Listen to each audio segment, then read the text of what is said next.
For the month of February, Governor State University celebrates Black History Month through activities, events, and shoutouts. This year's theme of celebration at GSU is African Americans and Labor.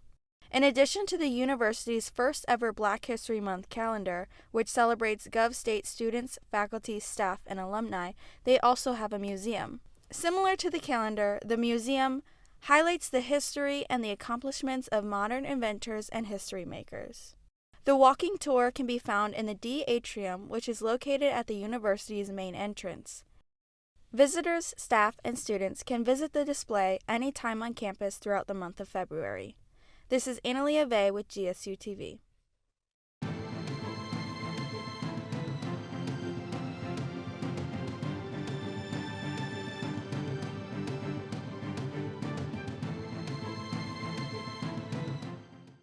On February 11th, at least 24 cases of measles were reported in West Texas and New Mexico.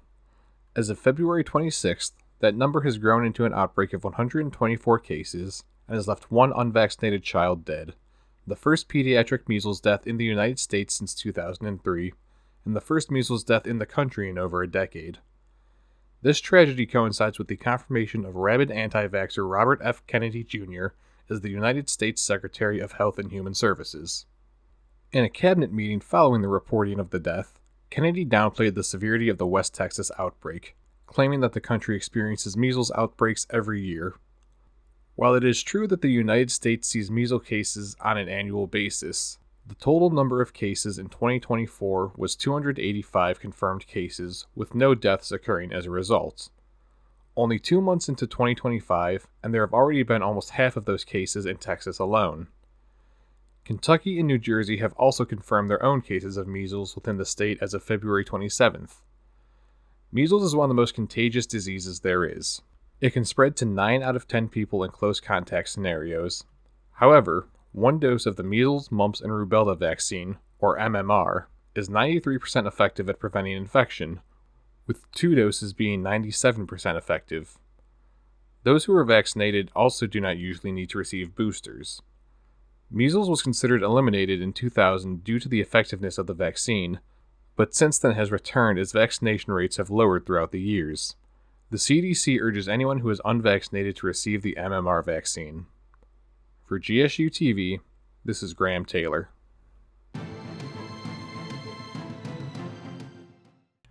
An outbreak of bird flu has been raging throughout North America since the beginning of the year.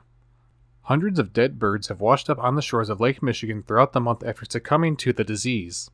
As of February 20th, 70 people in the United States have also been infected with the H5N1 avian flu, with at least one death occurring as a result.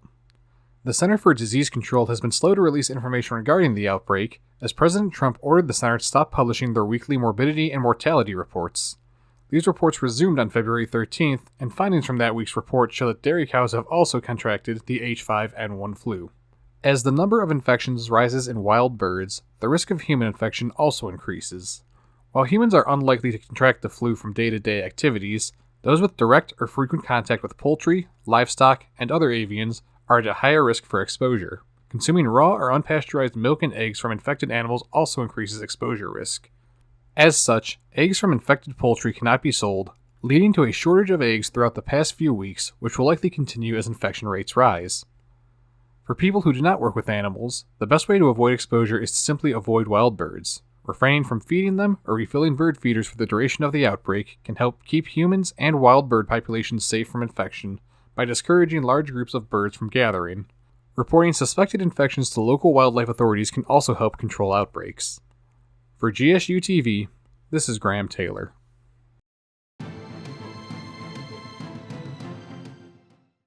On January 20th, Donald Trump signed 26 executive orders during his second inauguration day. One of those orders created the Department of Government Efficiency, headed by unelected billionaire Elon Musk. Under the guise of cutting government spending, Musk and the other unelected members of his team have taken a sledgehammer to multiple government agencies and have begun mass firings of federal employees at all levels across the nation, with DEIA initiatives being explicitly targeted in the first month. In its first week alone, the Department of Government Efficiency was responsible for a federal hiring freeze and a freeze on all federal grants involving the executive branch. The funding pause was temporarily blocked by a federal judge after a slew of lawsuits were filed in response to the order. The first week of Trump and Musk's destructive actions also saw almost 100 DEIA contracts cut and a deferred resignation memo sent to federal workers, encouraging them to resign in order to receive pay and benefits until September. Despite over 75,000 employees opting for the program before the February 12th deadline, it is unclear if the administration will follow through with its promises. The cuts kept coming as February continued on, with the U.S. Agency for International Development, a department largely responsible for providing aid and developmental assistance to other nations around the world, being devastated by Musk's cuts. Over 90% of the department's contracts were canceled, and over 10,000 employees lost their jobs. While thousands were having their lives upended by the shotgun cost-cutting of the Department of Government Efficiency, Musk and his unelected team were busy rooting through the United States Treasury Department's payment systems, which contain records regarding U.S. citizens' Social Security benefits, tax refund information, veteran status and benefits, and other sensitive data. All of the turmoil caused by the department so far has amounted to very little in the end. Of the nearly 2,500 contracts that have been canceled, over a third of them had already been fulfilled, meaning that money for those contracts has already been spent. The department's reporting is also oftentimes inaccurate and incomplete, a far cry from the transparency Musk keeps promising. 5 of their biggest cuts have been removed from their wall of receipts, an online list published by the department that is supposed to be a collection of all the cost-saving measures taken by the department so far. However, the 5 cuts that were removed from the list were incredibly erroneous, including one cut contract that was initially calculated as saving $8 billion when the contract itself was only worth $8 million. On top of all the disruptive chaos caused by Musk and his actions, his unelected team has also seen firings and rehirings of their own. Marco Alez, one of the members of the Department of Government Efficiency who has worked for Elon Musk before, who has had direct access to the Treasury Department's payment systems, resigned after racist posts from an account linked to him resurfaced. Such posts include, "Just for the record, I was racist before it was cool," and "Normalize Indian hate," among other explicitly racist messaging. The posts have since been deleted. A day after his resignation, Vice President J.D. Vance and Musk agreed to rehire him, actions backed by President Trump. "Move fast and break things" is a saying popular among Silicon Valley tech bros regarding the often fast-paced nature of technology development, and some use it as a mantra to guide their companies and practices. However, in less than a month, it is clear that the motto has no place in Washington, no matter how you look at it. You cannot cut your way to a more efficient government, especially not when the one wielding the chainsaw is an unelected billionaire. For GSUTV, this is Graham Taylor.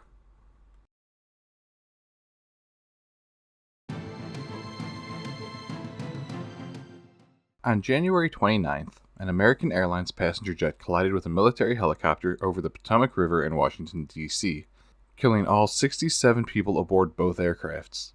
This is the first fatal airline crash involving a commercial airline in the United States in 15 years, and it comes after many cuts were made by President Trump to the Federal Aviation Administration and other airspace safety committees in his first week back as president. In the time since the crash near Reagan National Airport, 5 more fatal plane crashes have occurred. Just 2 days later, a jet transporting doctors and 1 patient crashed in Philadelphia, leaving 6 dead. On February 6th, the wreckage of a jet carrying 10 people flying to Nome, Alaska, was found along the coast of the Bering Sea, with no survivors. Another person lost their life on February 10th after 2 planes collided on a runway at Scottsdale Airport in Arizona. On February 14th, a private plane crashed into Central Florida, killing the pilot. A mid-air collision between 2 planes in Arizona on February 19th left another 2 dead, with survivors of the crash still being treated. These incidents, along with other non-fatal airline accidents, such as a Delta passenger jet crashing and flipping while landing in Toronto, follow 400 people being fired from the FAA at the behest of President Trump and his Department of Government Efficiency. Prior to the cuts, the FAA and air traffic controllers in general were short-staffed. A week before the collision in D.C., Trump also fired every member of the Aviation Security Advisory Committee, a group tasked with looking into and reporting on safety issues within airports and airlines. Soon after the crash, Trump was quick to blame the tragedy on DEI hires, despite his direct hand in firing hundreds of safety personnel. In a post on social media, Secretary of the Department of Transportation Sean Duffy said that 0 air traffic controllers or critical safety personnel were let go. However, union leaders representing some of the 400 people fired dispute this claim, saying that while they might not have been air traffic controllers, many of the people cut were still responsible for safety and directly assisting those critical safety personnel. For GSUTV, this is Graham Taylor.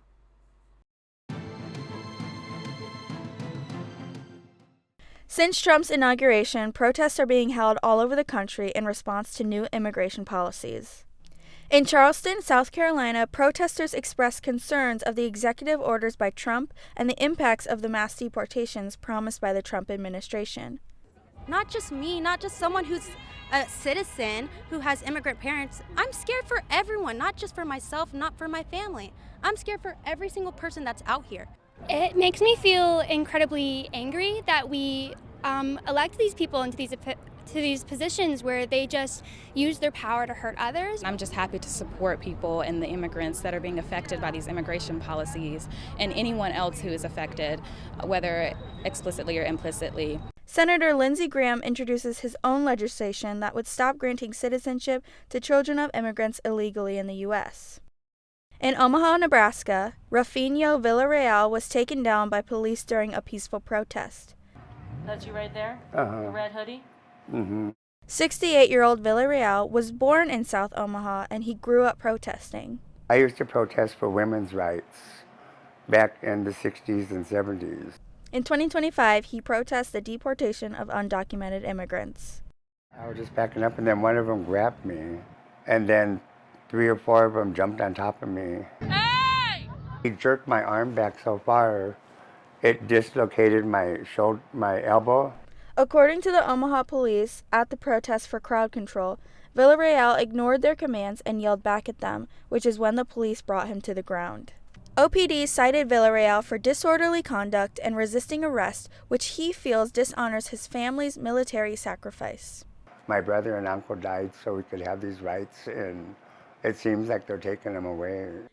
In Las Vegas, Nevada, people protest new immigration laws outside the Trump Hotel. Our parents came here with nothing and they gave us the best life that they could, and I feel like it's discrediting everything they did, and then they're attacking people, making out Hispanics to look like criminals. And it's human rights, it's women's rights. They're trying to inspire transphobia. They're just attacking everybody. On January 29, 2025, Trump passed a new bill, the Laken-Riley Act, named after a Georgia nursing student who was killed by an undocumented immigrant. In a few moments, the Laken-Riley Act will become the very first bill that I proudly sign into law as the 47th President of the United States. The Laken-Riley Act requires the Department of Homeland Security to detain undocumented immigrants charged or convicted of theft-related crimes. This is Analia Vey with GSUTV.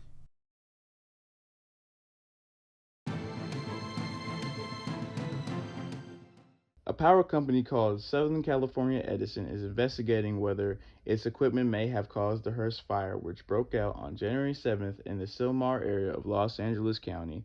The fire burned approximately 799 acres and was fully contained by January 16th. The power company reported finding a downed power line near the fire's origin and is examining whether an inactive transmission line may have become energized, potentially sparking the blaze. Authorities are urging residents to remain vigilant as wildfire season intensifies. This has been Noah Norris for GSU-TV.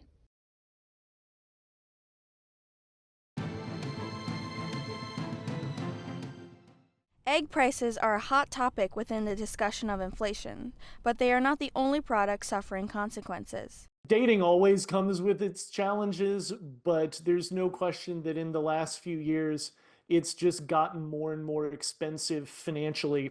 According to LendingTree, Americans in relationships were estimated to spend $200 on Valentine's Day, but that budget may cover much less than years past. Two of the most traditional gifts for Valentine's Day were impacted by inflation. We looked at chocolates, which are about 8% more expensive than they were last year. And that was just the average. Some sweet treats were seen jumping 35% in price. There's no question that inflation's going to make Valentine's Day more expensive this year. Schwartz says to look around and provides this positive aspect. The price of producing chocolate has gone up more than the price that consumers have been paying for chocolate. So there's a little bit of a good news thing there for consumers, that it's not necessarily as bad as it could have been. Another topped gift, jewelry, was also seen rising in price. Jewelry is about 4 or 5% more expensive. The rise in jewelry prices, as shown by Consumer Price Index, is because manufacturing costs have gone up. This is Annalie Ave reporting for GSUTV.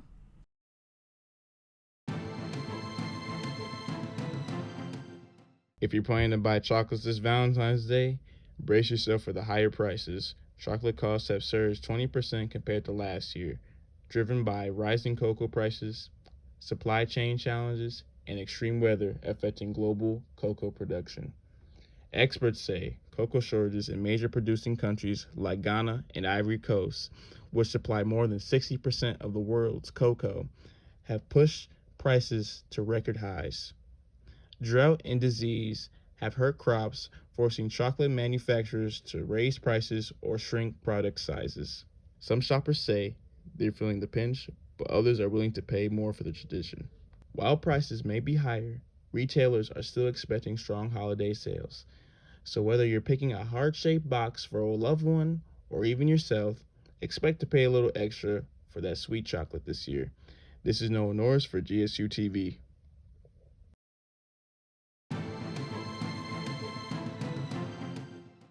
TJ Maxx is one retailer that will not be severely impacted by the tariffs on goods from outside countries implemented by Trump's administration. In fact, TJ Maxx may actually benefit from them. TJ Maxx, as a department store chain, also owns multiple other businesses including Marshalls, Home Goods, Sierra, Winners, HomeSense, and TK Maxx.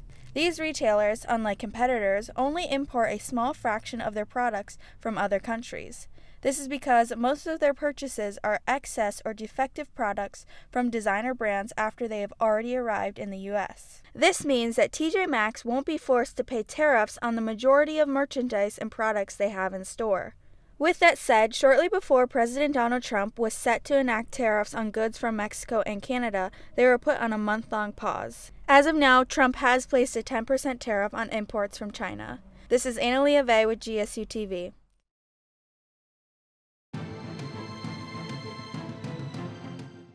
A bomb threat at New Haven Airport in Connecticut caused major delays, forcing evacuations and a security sweep. The threat was reported around 8 a.m. on Thursday, February 13th, prompting an immediate response from law enforcement. Passengers were temporarily evacuated as bomb squads and K-9 units searched the area. Flights were delayed and security tightened as officials worked to ensure the terminal was safe. After several hours, authorities confirmed no explosives were found and normal operations slowly resumed. Authorities are continuing to investigate the source of the threat. Travelers are advised to check with their airlines for the latest updates. This has been Noah Norris for GSUTV.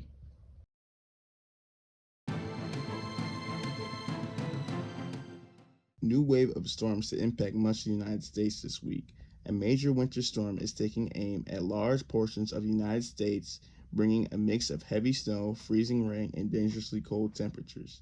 Up to this point, the most significant storm season so far this winter impacting the greater Los Angeles area.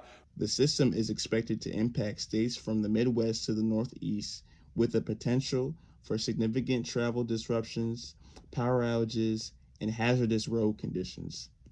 In the Midwest, snowfall totals could reach up to 6 inches in areas like Illinois, where a winter weather advisory remains in effect until early Thursday. The storm is already making roads slick and dangerous, especially during the evening commute. The winter storm is just the latest in a series of frigid weather events sweeping the country, with meteorologists warning that more storms could follow in the coming days. This is Noah Norris for GSUTV.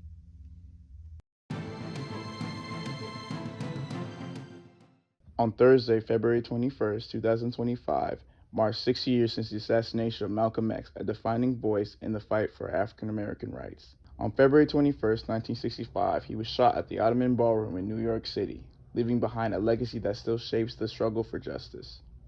Once seen as a radical, Malcolm X became a symbol of black pride, self-determination, and empowerment. 60 years later, his vision lives on for African Americans across the nation. This has been Noah Norris for GSUTV.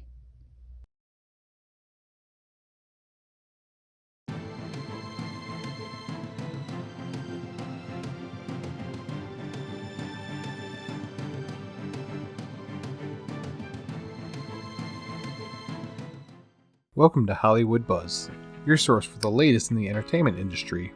I'm your host, Graham Taylor, and today we'll be looking at upcoming releases, celebrity news, and the latest from Hollywood. Let's get started. Amazon acquired the full rights to the James Bond franchise on February 20th. After being under the creative control of Barbara Broccoli and Michael G. Wilson for over 30 years, the long-running spy series will still be co-owned by the duo, but Amazon now has full creative rights, though no timeline for a new entry in the series has yet been revealed. Michelle Trachtenberg, known for her work on Buffy the Vampire Slayer and Gossip Girl, was found dead in her home on February 26th. The beloved actor was only 39, and while no foul play is suspected, police are still investigating the cause of death. Gene Hackman and his wife, Betsy Arakawa, were found dead in their home on February 27th. Known for his roles in The French Connection, Hoosiers, and many other films, Hackman had a storied acting career before retiring in 2004. It is suspected that the two were dead for multiple days before being discovered, but an investigation into the cause is still ongoing.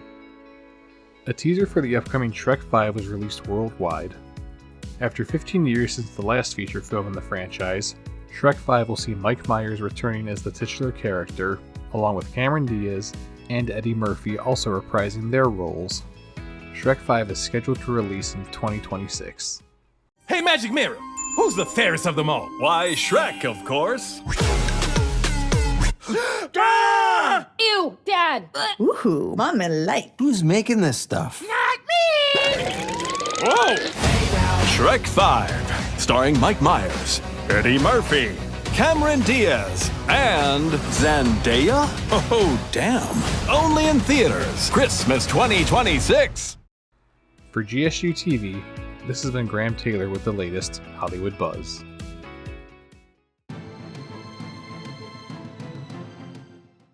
On January 30th, 2025, in Inglewood, California, the Fire Aid benefit concert took place at the Intuit Dome and Kia Forum. The concert aimed to raise money for LA wildfire relief as more than 16,000 homes and buildings were destroyed in the fires. This was a passport. So now I don't even have a passport. So many creative industries are based in LA, so musicians, actors, comedians, and other entertainment faces were eager to participate. This concert included some of the biggest names in music, including Olivia Rodrigo, I got my driver's license last week, just like we always talked about. Billie Eilish, Thanks for being here. Thank you for having me. Tate McRae, Maybe you like talking too much about yourself. Lady Gaga, Sting, Stevie Nicks, Pink, Stevie Wonder, No Doubt, Earth, Wind & Fire, and so much more. According to a statement made by a spokesperson who worked on the production of the benefit concert, the event is expected to exceed $100 million for wildfire relief. This estimate includes ticket sales, merchandise sales, sponsorships, donations, and private gifts from the Eagles, U2, and music executive Irving Azoff. Fire Aid is still accepting donations online, so this wildfire relief fund is expected to continue growing. Immediate recovery and long-term preventative measures are going to be covered by funds administered through the Annenberg Foundation. The Fire Aid Grants Advisory Committee has been working with the Annenberg Foundation to identify key areas of need and has been listening to the community to ensure aid reaches those who need it most. A statement made by the committee revealed that the first phase of grants is expected mid-February. This is Annalie Ave with GSU TV.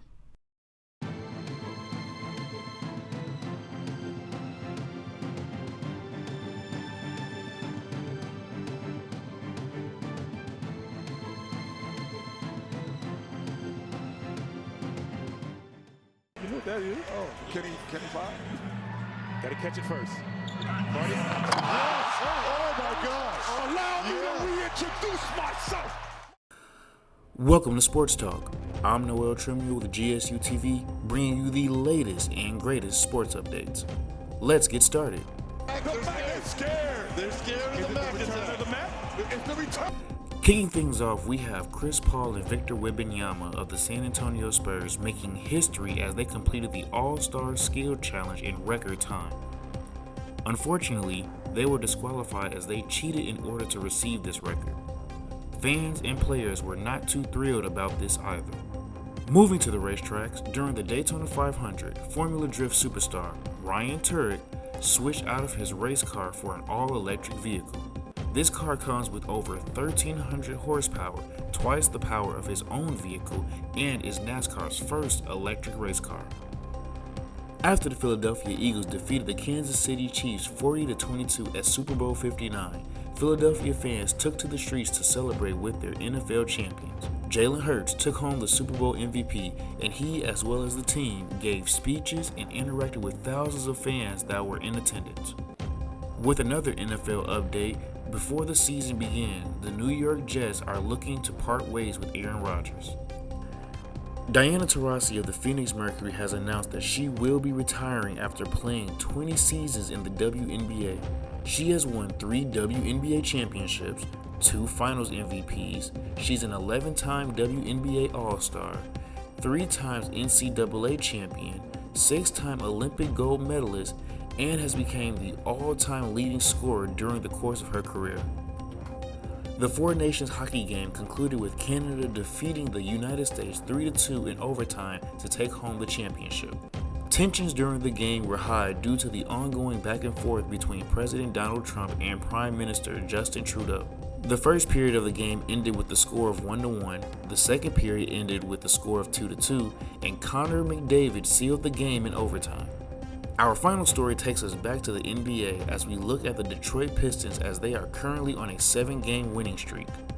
This is a positive turnaround as they were statistically the worst team in the 2023-24 season with a record of 14-68.